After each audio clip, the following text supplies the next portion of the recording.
আসসালামু আলাইকুম ওয়া রাহমাতুল্লাহ। প্রিয় দর্শক, পত্রিকায় নিজেকে নিয়ে তৈরি রাজনৈতিক কার্টুন নিয়ে তারেক রহমানের স্ট্যাটাস।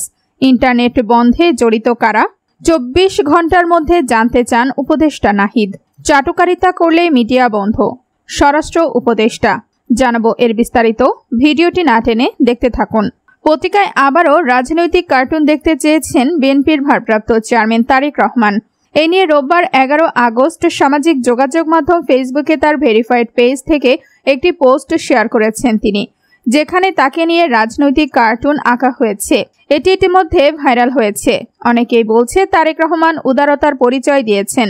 পোস্টে তারেক রহমান লেখেন, আমি গভীরভাবে আনন্দিত যে বাংলাদেশের রাজনৈতিক কার্টুন আঁকার স্বাধীনতা পুনরুদ্ধার হয়েছে। 2006 সালের আগে বাংলাদেশি কার্টুনিস্ট, বিশেষ করে শিশির ভট্টাচার্য, প্রায় আমার মা খালেদা জিয়া ও আমাকে নিয়ে কার্টুন তৈরি করতেন। তিনি লেখেন, গত 15 বছরে আমরা কার্টুনিস্ট আহমেদ কবির কিশোরকে জোরপূর্বক গুমের শিকার হতে দেখেছি। তার কাজের জন্য তাকে অকল্পনীয় নির্যাতন এবং কারাবরণ করতে হয়েছে। এছাড়া আরও অনেকে একই ধরনের নিপীড়নের মুখোমুখি হয়েছেন। পোস্টে তিনি আরও বলেন, শিশির ভট্টাচার্য অবশেষে কার্টুন তৈরি করা বন্ধ করে দেন। আমি কার্টুনিস্ট মেহেদীর ভক্ত। শিশির ভট্টাচার্যের কাজও উপভোগ করতাম। আমি আন্তরিকভাবে আশা করি তিনি শীঘ্রই আবারও নিয়মিত রাজনৈতিক কার্টুন তৈরি শুরু করবেন। পোস্টটিতে খোদ তাকে নিয়ে আঁকা একটি কার্টুনও প্রকাশ করেন তিনি। কোটা সংস্কার আন্দোলনের সময় বৃহস্পতিবার 18 জুলাই দেশ জুড়ে ইন্টারনেট বন্ধ করে দেয়া হয়। এই ঘটনার সঙ্গে কারা জড়িত তা জানতে চেয়েছেন ডাক, টেলিযোগাযোগ ও তথ্য প্রযুক্তি মন্ত্রণালয়ের উপদেষ্টা নাহিদ ইসলাম। এই তথ্য 24 ঘন্টার সময়ও বেঁধে দিয়েছেন তিনি।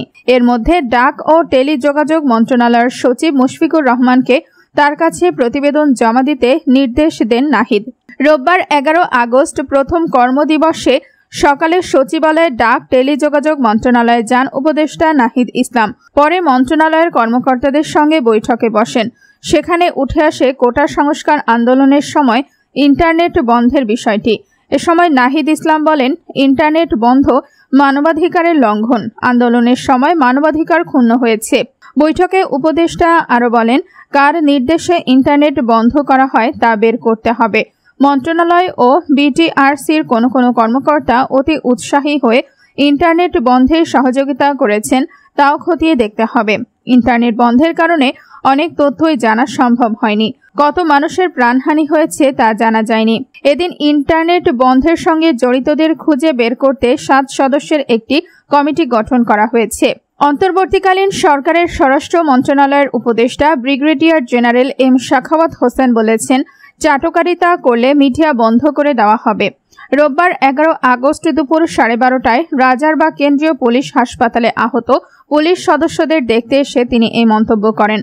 স্বরাষ্ট্র মন্ত্রণালয়ের উপদেষ্টা বলেন, চাটুকারিতা করলে মিডিয়া বন্ধ করে দেওয়া হবে।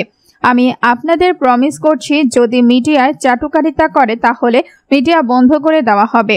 মিডিয়ায় চাটুকারদের ডাকবেন না।